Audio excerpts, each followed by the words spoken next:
Hello, today I'm in Toyota Auris. In this video I'll show you how to manage steering wheel buttons.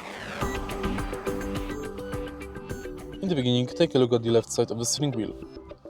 Right here we've got the panel, thanks to which we can change radio volume, change radio station, answer and end calls, change radio source, and activate voice assistant.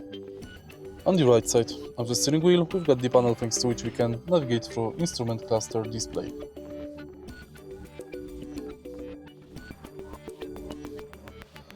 Right here, we've got the button thanks to which we can enable or disable lane assistant. Under the steering wheel, we've got lever thanks to which we can manage cruise control.